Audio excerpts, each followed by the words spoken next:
આજે આપણે બનાવીશું પાસ્તા। તો પાસ્તા માટે મેં પાણી ગરમ કરવા મૂકી દીધું છે।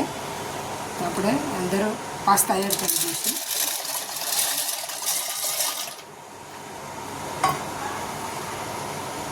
થોડુંક આપણે મીઠું એડ કરીશું અને પાસ્તા એકદમ છૂટા રહે એ માટે આપણે 1 ચમચી જેટલું તેલ એડ કરીશું। સારી રીતે મિક્સ કરી લઈશું અને પાસ્તા બોઇલ થઈ જાય એટલે આપણે પછી નિતારી લઈશું પાણી બધું। હું 90% જેવા કૂક થવા દઉં છું। આપણા પાસ્તા સરસ એવા બોઇલ થઈ ગયા છે, જોઈ શકો છો તમે।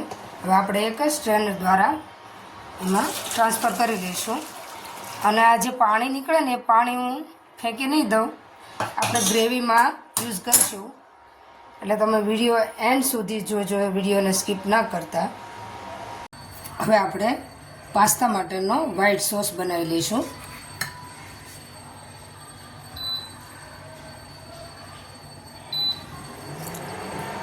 તેમાં આપણે ઘી એડ કરીશું। મારી પાસે બટર નથી, તમે બટરમાં મેંદો શેકી શકો છો।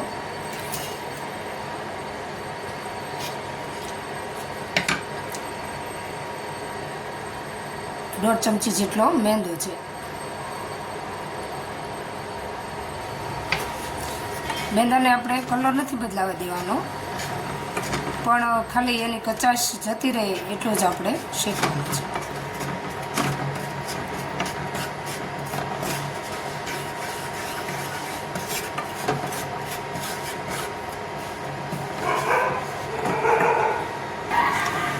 તો મેંદો સારી રીતે આવો શેકાઈ ગયું છે। હવે આપણે એમાં દૂધ એડ કરી દઈશું।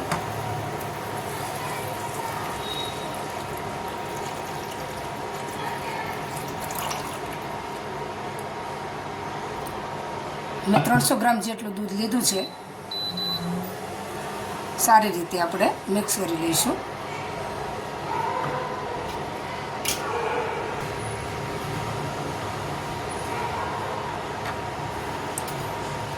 તેમાં અડધી ચમચી જેટલો આપણે મરી પાવડર એડ કરીશું। અડધી ચમચી છે આ ઓરેગાનો અને સ્વાદ અનુસાર મીઠું। સારી રીતે બધું મિક્સ કરી લઈશું।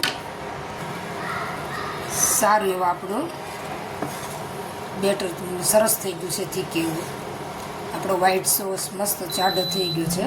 તેમાં આપણે 1 ક્યુબ મેં ચીઝ છીણી લીધું છે, એ એડ કરી દઈશું અને સોસ જેમ ઠંડો થશે એમ વધારે ઘટ્ટ થઈ જશે। હવે આપણે વધારે ઘટ્ટ કરવાની જરૂર નથી।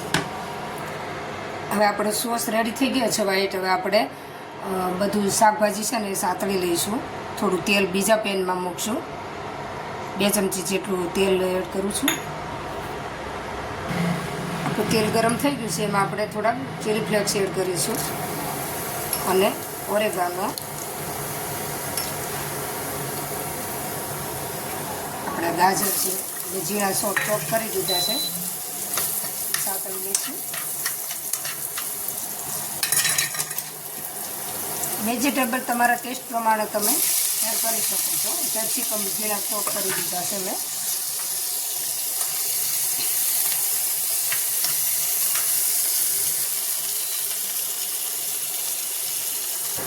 હવે આપણે વેજીટેબલ બહુ સાતળવાના નથી, કચરા જ રહેવા દેવાના છે। આપણે તેમાં મરી પાવડર એડ કરીશું, સ્વાદ અનુસાર મીઠું,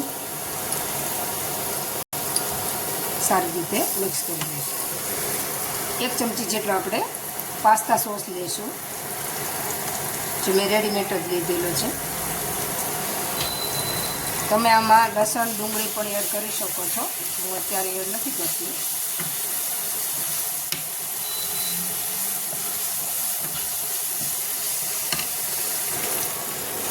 હવે આપણા બોઇલ પાસ્તા એડ કરી દઈશું।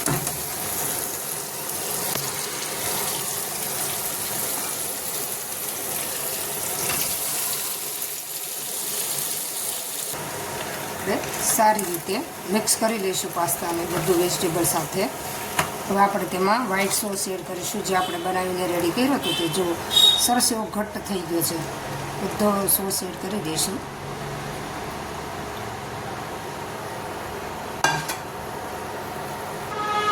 હવે એમાં થોડું આપણે ફ્રેશ ક્રીમ એડ કરીશું.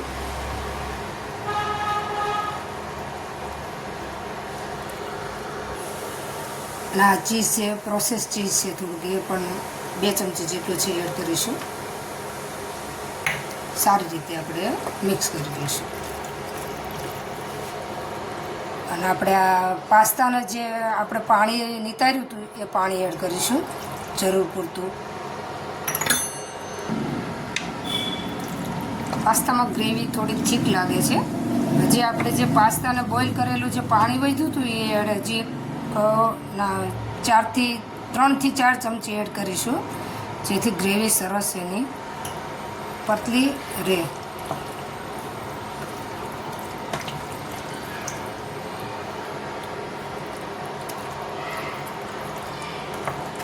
આપણા પાસ્તા રેડી થઈ ગયા છે. આપણે કોથમીરથી ઉપર થોડી એડ કરીશું.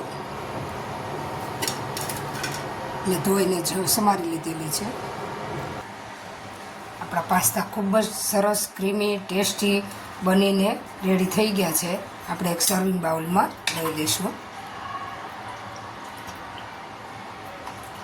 તો હોટલ સ્ટાઇલ આપણા પાસ્તા ખૂબ જ ટેસ્ટી, ક્રીમી અને ઘરે આવા સરસ બને છે. તો ચોક્કસથી તમે આ રેસીપી ટ્રાય કરજો અને લાઈક શેર કરજો. આપણે ઉપરથી કોથમરીને એનાથી ગાર્નિશિંગ કરીશું. તો તમે જોઈ શકો છો કેટલા મસ્ત આપણા પાસ્તા બનીને રેડી થઈ ગયા છે.